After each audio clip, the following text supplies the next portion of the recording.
It started like any other high-profile Hollywood talk show moment.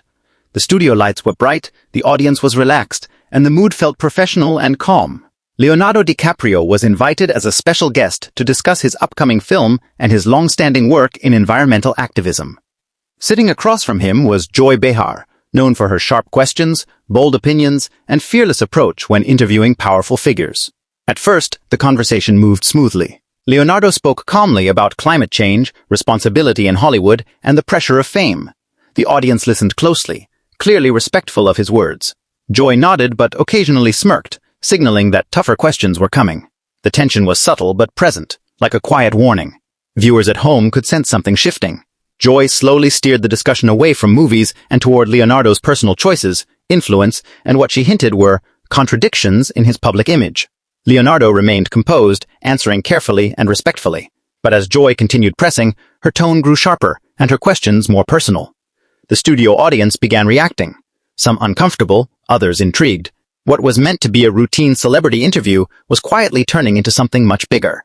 No one in that room realized they were moments away from a clash that would dominate headlines and social media for weeks. Joy Behar, meanwhile, prepared at the table, flipping through her notes with a practiced rhythm. She respected Downey as an actor.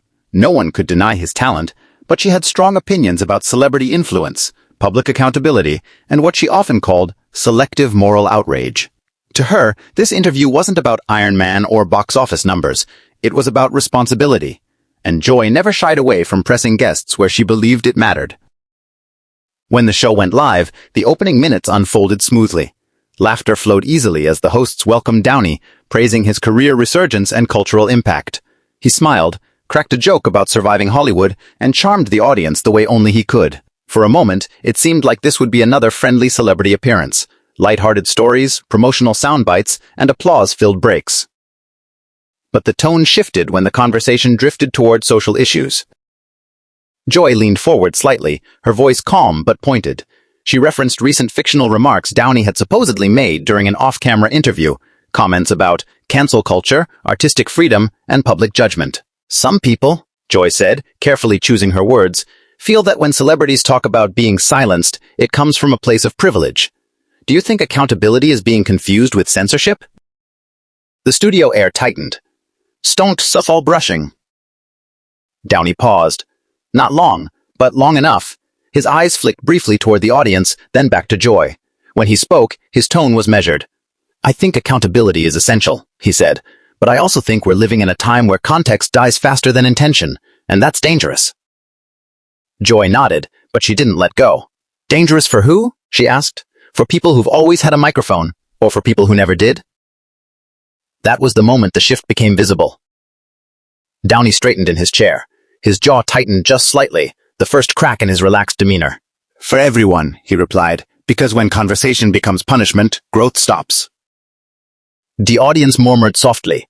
Producers exchanged glances behind the cameras. Joy raised an eyebrow. But consequences aren't punishment, Robert. They're part of progress. Downey exhaled through his nose, a restrained gesture that spoke volumes. Progress without dialogue isn't progress, he said. It's compliance. The word hung in the air like smoke.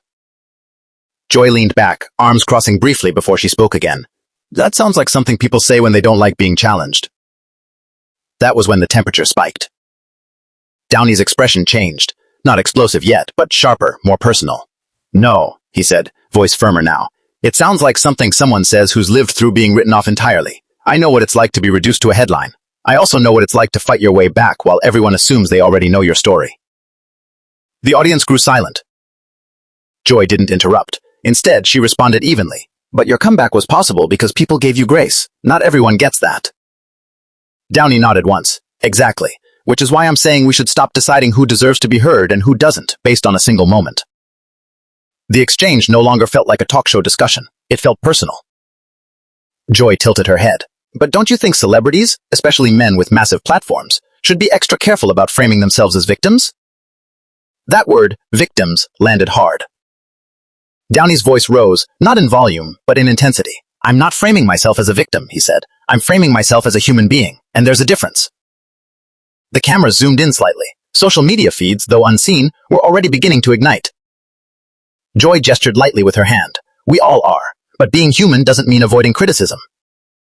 Downey leaned forward now, eyes locked on hers, and criticizing without listening doesn't mean justice.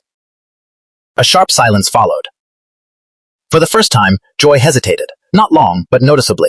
The audience sensed it. This wasn't banter anymore. This was a clash of worldviews colliding live on national television. Joy recovered quickly. So are you saying shows like this shouldn't ask tough questions? Downey shook his head. I'm saying tough questions deserve honest space, not traps. The word traps rippled through the studio. Joy's expression hardened. Are you implying this conversation is a setup? Downey paused again, this time longer. When he spoke, his voice was calm, but unmistakably charged. I'm saying conversations like this too often start with conclusions instead of curiosity. That was the spark. Joy opened her mouth to respond, but the tension had already reached a breaking point. The calm had vanished. What followed would no longer be a discussion.